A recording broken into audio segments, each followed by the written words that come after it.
इतिहास के पन्नों में कई ऐसे गहरे रहस्य छुपे हैं जिन्हें दुनिया से अक्सर दूर रखा गया है। हम सब अच्छी तरह जानते हैं कि कलवरी के क्रूस पर यीशु मसीह ने अपना महान बलिदान दिया था। लेकिन क्या आप वास्तव में जानते हैं कि यीशु के प्राण त्यागने के ठीक बाद क्या हुआ था? बाइबल कुछ ऐसी खौफनाक और अलौकिक घटनाओं का जिक्र करती है जो इंसान की सामान्य सोच से बहुत आगे हैं।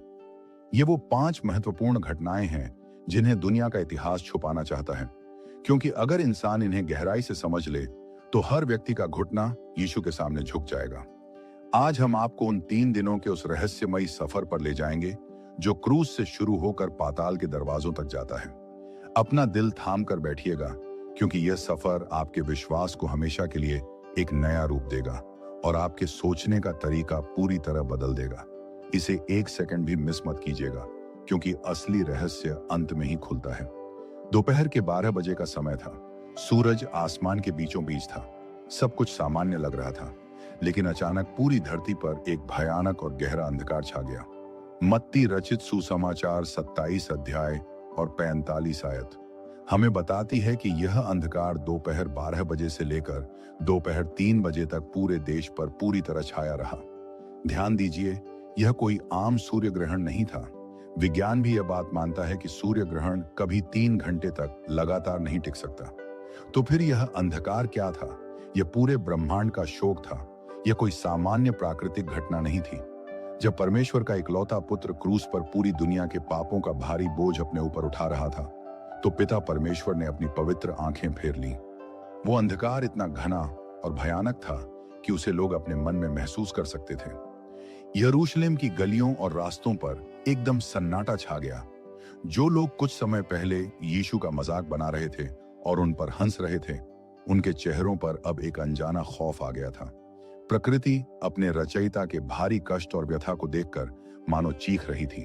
सूरज ने भी अपना चेहरा छुपा लिया था, क्योंकि वह अपने सृष्टिकर्ता को इस हाल में बिल्कुल नहीं देख सकता था। इंसान के पाप का बोझ इतना भारी था कि पूरे ब्रह्मांड में मानो मातम छा गया था। यह 3 घंटे का अंधकार इस बात का साफ प्रतीक था कि इंसानियत के पापों की सारी सजा यीशु अपने ऊपर ले रहे हैं। 3 घंटे का वह अंधकार कोई साधारण समय नहीं था। यह वह समय था जब दुनिया के हर एक पाप, हर एक बीमारी, हर एक श्राप और हर एक बुरी सोच का बोझ परमेश्वर के पवित्र मेमने पर रखा जा रहा था। आदम के समय से लेकर आज तक और भविष्य के सभी पापों का भारी वजन उस एक पल में यीशु के ऊपर आ गया था। पाप हमेशा अंधकार का प्रतीक होता है, और जब पाप का भारी बोझ यीशु पर आया तो मानो पूरे ब्रह्मांड ने अपनी आंखें बंद कर ली। पिता परमेश्वर जो परम पवित्र हैं, वे पाप को नहीं देख सकते। इसलिए जब यीशु ने हमारे पापों को अपने ऊपर लिया तो कुछ समय के लिए पिता और पुत्र के बीच एक अलगाव सा आ गया। यही असल कारण था कि यीशु ने पुकार कर कहा था, हे मेरे परमेश्वर, तूने मुझे क्यों त्याग दिया? यह पुकार किसी इंसान की हार नहीं थी, बल्कि यह उस असीम प्रेम की गवाही थी जो यीशु हमसे करते हैं। हमारे पापों की सजा उन्होंने स्वयं भुगती ताकि हमें वह भयानक सजा न मिले। इस गहरे अंधकार के बीच एक नई रोशनी का जन्म हो रहा था। यह वह रोशनी थी जो हमेशा के लिए इंसानियत का उद्धार करने वाली थी। दोपहर के 3 बजे का समय हुआ। यीशु ने क्रूस से अपनी अंतिम पुकार लगाई। उन्होंने पूरे अधिकार के साथ कहा, सब पूरा हुआ, और अपने प्राण पिता के हाथों में सौंप दिए। और उसी पल जैसे ही उनके प्राण शरीर से निकले, धरती शांत नहीं रह सकी। मत्ती 27 अध्याय और 51 आयत में साफ लिखा है कि एक ऐसा भयानक भूकंप आया जिसने पूरी धरती को बुरी तरह हिलाकर रख दिया। यह कोई प्राकृतिक आपदा या सामान्य भूचाल नहीं था। यह परमेश्वर के न्याय और क्रोध की आवाज थी। कलवरी पर्वत की वो सूखी और अत्यंत कठोर चट्टानें जिन पर यीशु का पवित्र लहू गिरा था, वो लहू की अपार ताकत से बीच में से टूट गईं और 2 हिस्सों में बंट गईं। जो काम इंसान के कठोर दिल नहीं कर पाए, वो उन निर्जीव चट्टानों ने कर दिखाया। वे अपने उद्धारकर्ता की मृत्यु पर विलाप कर रही थीं और 2 हिस्सों में विभक्त हो गईं। जब यीशु ने कहा कि सब पूरा हुआ, तो इसका असली अर्थ क्या था? इसका अर्थ था कि पाप की पूरी कीमत चुका दी गई है। शैतान की हार अब निश्चित हो चुकी है। अब इंसान को अपने पापों की क्षमा के लिए किसी भी जानवर के लहू की आवश्यकता नहीं है। यह घोषणा इतनी अधिक शक्तिशाली थी कि इस आवाज ने मृत्यु के मजबूत बंधनों को पूरी तरह हिला दिया। वह भूकंप केवल जमीन का हिलना मात्र नहीं था, वह आत्मिक जगत में आया हुआ एक ऐसा भूचाल था जिसने सब कुछ बदल दिया। शैतान का साम्राज्य बुरी तरह हिल गया था। अंधकार की शक्तियों के महलों की नींव पूरी तरह दरक गई थी। चट्टानों का टूटना इस बात का स्पष्ट संकेत था कि अब कोई भी रुकावट परमेश्वर और उसके लोगों के बीच नहीं रह सकती। लोगों के कठोर हृदय अब यीशु के असीम प्रेम से पिघलने वाले थे। जैसे वो निर्जीव पत्थर टूट गए, वैसे ही इंसान के मन का अंधकार और अहंकार भी अब टूटने वाला था। वहां उपस्थित एक रोमी सूबेदार, जिसने अपनी जिंदगी में न जाने कितने लोगों को क्रूस पर मृत्यु दंड पाते हुए देखा था, इस खौफनाक और अलौकिक नजारे को देखकर पूरी तरह कांप उठा। उसने जब धरती को हिलते हुए और विशाल चट्टानों को टूटते हुए देखा तो वह पुकार उठा और उसने कहा, सचमुच यह परमेश्वर का पुत्र था। उस रोमी सैनिक का कठोर दिल भी उस पल पूरी तरह बदल गया था। यह केवल एक सूबेदार की गवाही नहीं थी, बल्कि सारी सृष्टि इस बात की गवाही दे रही थी कि जिसने क्रूस पर अपनी जान दी है, वह कोई आम इंसान बिल्कुल नहीं है।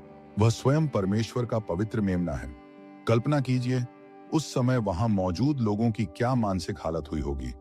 जो फरीसी और महायाजक कुछ समय पहले अपनी जीत का भारी जश्न मना रहे थे, जो अपने मन में सोच रहे थे कि उन्होंने यीशु को हमेशा के लिए समाप्त कर दिया है, अब वे अज्ञात भय से कांप रहे थे।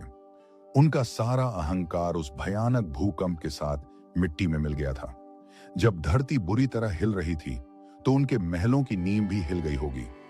रोम के मजबूत सैनिक, जो अपनी ताकत पर बहुत अधिक घमंड करते थे, वे भी उस अलौकिक शक्ति के सामने अपने घुटनों पर आ गए। हर एक व्यक्ति जो वहां उपस्थित था, उसके मन में बस एक ही सवाल था कि आखिर यह सब क्या हो रहा है। प्रकृति का यह भयानक रूप इससे पहले कभी किसी ने नहीं देखा था। यह केवल एक मृत्यु नहीं थी, यह एक नए युग की शुरुआत थी। अंधकार और भूकंप इस बात का ऐलान कर रहे थे कि पुराने नियम का अंत हो चुका है और परमेश्वर के अनुग्रह के एक नए समय का जन्म हो रहा है। क्रूस पर यीशु का लहू गिरना केवल एक ऐतिहासिक घटना नहीं है, यह ब्रह्मांड का सबसे अधिक शक्तिशाली पल था। यीशु का लहू जैसे ही धरती को छूता है, धरती उसे सह नहीं पाती। वह कांप उठती है, चट्टानें टूटकर बिखर जाती हैं। यह हमें बताता है कि परमेश्वर के प्रेम और उसके न्याय में कितनी अधिक सामर्थ्य है।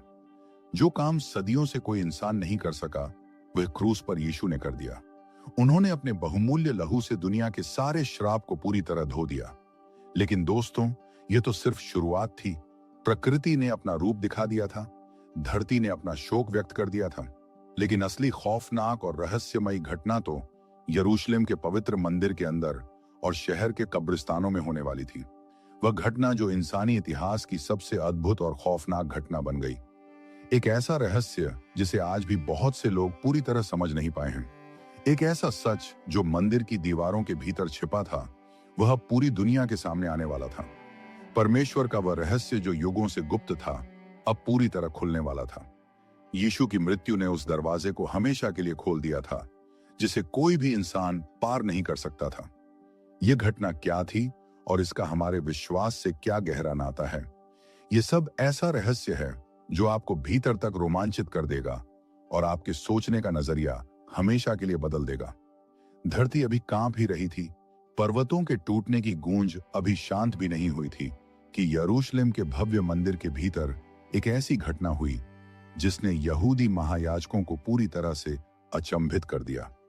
जब यीशु ने क्रूस पर अपने प्राण पिता के हाथों में सौंपे, तो केवल प्राकृतिक जगत ही नहीं, बल्कि आत्मिक जगत भी एक भारी बदलाव के दौर से गुजर रहा था। मत्ती रचित सुसमाचार के 27वें अध्याय की 51वीं आयत हमें एक अत्यंत रहस्यमयी और गहरी आत्मिक सच्चाई के विषय में बताती है। परम प्रधान परमेश्वर के मंदिर का वह विशाल और अत्यंत भारी पर्दा, जो पवित्र स्थान को परम पवित्र स्थान से अलग करता था, वह अचानक ऊपर से लेकर नीचे तक फटकर 2 हिस्सों में विभक्त हो गया। प्राचीन इतिहासकार हमें बताते हैं कि यह पर्दा कोई सामान्य वस्त्र नहीं था। यह इतना अधिक मोटा और भारी था कि अश्वों की 2 टोलियां भी मिलकर इसे चीर नहीं सकती थीं। इसे मानव शक्ति से 2 हिस्सों में बांटना असंभव था। और सबसे महत्वपूर्ण बात यह है कि यह पर्दा नीचे से नहीं फटा था, बल्कि ऊपर से नीचे की ओर फटा था। इसका सीधा अर्थ यही है कि किसी इंसान ने नहीं, बल्कि स्वयं स्वर्ग के परमेश्वर ने अपने हाथों से इसे 2 हिस्सों में किया था। यह घटना अपने आप में एक बहुत महान संदेश है यह पर्दा सदियों से इंसान के पाप और परमेश्वर की पवित्रता के बीच की एक अभेद्य दीवार बना हुआ था। पुराने नियम के अनुसार कोई भी आम इंसान परमेश्वर की उपस्थिति में नहीं जा सकता था। केवल महायाजक ही साल में एक बार, वह भी पशुओं का लहू लेकर, अत्यंत भय और कांपते हुए उस परम पवित्र स्थान में प्रवेश कर सकता था। यदि वह बिना पूरी पवित्रता के अंदर जाता तो वह वहीं मृत्यु को प्राप्त होता। परमेश्वर की पवित्रता इतनी अधिक महान है कि कोई भी अशुद्ध चीज उसके सामने नहीं टिक सकती। इसलिए वह पर्दा केवल एक वस्त्र नहीं था, बल्कि वह परमेश्वर के न्याय और इंसान के पाप के बीच की एक सीमा रेखा था। परंतु जैसे ही परमेश्वर के निर्दोष मेमने अर्थात यीशु मसीह का पवित्र शरीर क्रूस पर हमारे पापों के लिए टूटा, वैसे ही मंदिर का वह विशाल पर्दा भी उसी समय फट गया। यह आत्मिक जगत में इस बात का एक महान ऐलान था कि अब पवित्र परमेश्वर और पापी इंसान के बीच कोई भी दूरी नहीं रही। यीशु के बेदाग लहू ने सीधे परमेश्वर के सिंहासन तक जाने का मार्ग हमेशा के लिए प्रशस्त कर दिया था। अब हमें किसी सांसारिक याजक या पशुओं के बलिदान की आवश्यकता नहीं है। यीशु हमारे महान महायाजक बन गए हैं। उनके लहू के द्वारा अब हर एक विश्वासी सीधे परमेश्वर के अनुग्रह के सिंहासन के पास पूरे विश्वास के साथ आ सकता है। वह फटा हुआ पर्दा परमेश्वर के असीम प्रेम का प्रतीक है, जो यह पुकार पुकार कर कह रहा है कि मेरे पास आओ, अब तुम्हारे और मेरे बीच कोई दीवार नहीं है। अब हर एक व्यक्ति जो मसीह पर विश्वास करता है, वह परमेश्वर का पुत्र और पुत्री कहलाने का अधिकार प्राप्त करता है। यह अनुग्रह का वह नया समय था जिसकी प्रतीक्षा इंसानियत युगों से कर रही थी। यीशु के लहू ने वह कर दिखाया जो कोई भी धार्मिक नियम या कर्म कांड कभी नहीं कर सका। यह तो केवल मंदिर के भीतर का रहस्य था, परंतु इसके बाद जो घटना हुई उसे सुनकर आज भी महान विद्वान पूरी तरह से हैरान रह जाते हैं। मत्ती सुसमाचार के उसी 27वें अध्याय की 52 और 53 आयत में एक ऐसा सत्य लिखा है जो इंसान की सोच और समझ से बहुत परे है। वहां लिखा है कि जैसे ही भूचाल आया, कब्रें खुल गईं। जी हाँ, मृत्यु के जो बंद दरवाजे थे वे नष्ट हो गए और बहुत से पवित्र लोग जो सो गए थे वे जीवित हो उठे। ये एक अत्यंत अलौकिक और अकल्पनीय समय था। कल्पना कीजिए उस रहस्यमयी और अद्भुत सत्य की। यरूशलेम के कब्रिस्तानों की पक्की सील टूट गई। जिन महान संतों ने यीशु के आने की भविष्यवाणी की थी, जो सालों पहले दफनाए गए थे, जिनकी देह मिट्टी में मिल चुकी थी, वे अपनी कब्रों से बाहर आ गए। बाइबल स्पष्ट रूप से बताती है कि यीशु के जी उठने के बाद ये पवित्र संत पवित्र नगर यरूशलेम के भीतर गए और वहां बहुत से लोगों को दिखाई दिए। जरा सोचिए, आप यरूशलेम के रास्तों पर चल रहे हैं और आपके सामने आपके वे पूर्वज या महान भविष्यद्वक्ता आ जाएं जो सदियों पहले मृत्यु को प्राप्त हुए थे। ये इस बात का एक अटल सबूत था कि यीशु की मृत्यु ने मृत्यु की ताकत को पूरी तरह से हरा दिया था। मृत्यु जो हर इंसान का अंतिम और सबसे भयानक शत्रु मानी जाती है, यीशु के महान बलिदान के सामने वह शक्तिहीन हो गई। जब जीवन के रचयिता ने स्वयं मृत्यु का आलिंगन किया तो मृत्यु उसे अपने वश में नहीं रख सकी। यीशु का लहू इतना अधिक सामर्थी था कि उसने न केवल धरती को कंपा दिया, बल्कि पाताल की गहराइयों तक अपनी विजय की गूंज पहुंचा दी। वे संत जो कब्रों से निकले, वे इस बात की जीवित गवाही थे कि मसीह का लहू मृत्यु से भी अधिक बलवान है। उन संतों का यरूशलेम में प्रवेश करना यहूदी समाज के लिए एक अकल्पनीय और खौफनाक सत्य था। ये उन फरीसियों और धर्मगुरुओं के लिए एक बहुत भारी चेतावनी थी जिन्होंने यीशु को मृत्यु दंड देने की मांग की थी। वे अब जान चुके थे कि उन्होंने किसी सामान्य इंसान को नहीं, बल्कि स्वयं जीवन के स्वामी को क्रूस पर भेजा था। ये संतों का पुनरुत्थान हमें एक बहुत गहरा आत्मिक सत्य सिखाता है। ये हमें यह विश्वास दिलाता है कि मसीह में विश्वास करने वालों के लिए मृत्यु कोई अंत नहीं है, बल्कि यह अनंत जीवन का एक द्वार है। जब यीशु ने क्रूस पर अपनी जान दी तो उन्होंने केवल हमारे पापों की क्षमा ही नहीं की, बल्कि उन्होंने मृत्यु के भय को भी हमेशा के लिए समाप्त कर दिया। जो संत कब्रों से बाहर आए, वे मसीह की आने वाली उस महान महिमा का एक छोटा सा हिस्सा मात्र थे। जब अंतिम दिन में सब मसीही विश्वासी एक नई और अविनाशी देह प्राप्त करेंगे। शैतान ने सोचा था कि यीशु को मारकर वह विजयी हो जाएगा, लेकिन उसे यह नहीं मालूम था कि यीशु की मृत्यु ही उसकी सबसे महान हार का कारण बनने वाली है। शैतान का सारा अहंकार उसी समय टूट गया जब उसने उन संतों को कब्रों से बाहर आते हुए देखा। उसे यह एहसास हो गया कि उसने जीवन के रचयिता पर हाथ डालकर अपनी ही सत्ता का अंत कर लिया है। यीशु का क्रूस पर दिया गया बलिदान व्यर्थ नहीं गया। उस बलिदान ने स्वर्ग के दरवाजे खोल दिए, उसने धरती को हिला दिया और उसने मृत्यु के बंधनों को हमेशा के लिए खोल दिया। मंदिर का फटा हुआ पर्दा और खुली हुई कब्रें, दोनों ही घटनाएं एक ही सत्य की ओर इशारा करती हैं, और वह सत्य यह है कि यीशु ही मार्ग, सत्य और जीवन है। उनके बिना परमेश्वर तक पहुंचने का कोई अन्य मार्ग नहीं है। लेकिन इन सब अकल्पनीय घटनाओं के बीच एक अत्यंत विशाल और रहस्यमयी सवाल उत्पन्न होता है। यह एक ऐसा सवाल है जो सदियों से बहुत से लोगों के मन में गूंजता रहा है। शुक्रवार की शाम को यीशु का मृत शरीर तो जोसेफ की नई कब्र में रख दिया गया और कब्र के मुख पर एक भारी पत्थर सरका दिया गया। यीशु का शरीर वहां विश्राम कर रहा था, लेकिन यीशु की आत्मा उस समय कहां थी? उन 3 दिनों तक रविवार की सुबह अपने पुनरुत्थान से पहले यीशु वास्तव में कहां गए थे? वे एक ऐसे स्थान पर उतरे थे जिसका नाम सुनकर ही इंसान की रूह कांप उठती है। वे मृत्यु की गहराइयों में गए थे, लेकिन एक बंदी बनकर नहीं, बल्कि एक अजय राजा बनकर। वहां उनके साथ क्या हुआ, उन्होंने शैतान के राज्य को कैसे समाप्त किया, और उन 3 दिनों का वह महान रहस्य क्या है? यह एक ऐसा सत्य है जो आत्मिक जगत की सबसे महान विजय को उजागर करता है। धरती पर पूर्ण सन्नाटा था। यीशु के शिष्य भयभीत होकर एक जगह एकत्र थे। उन्हें लगा कि सब कुछ समाप्त हो गया है।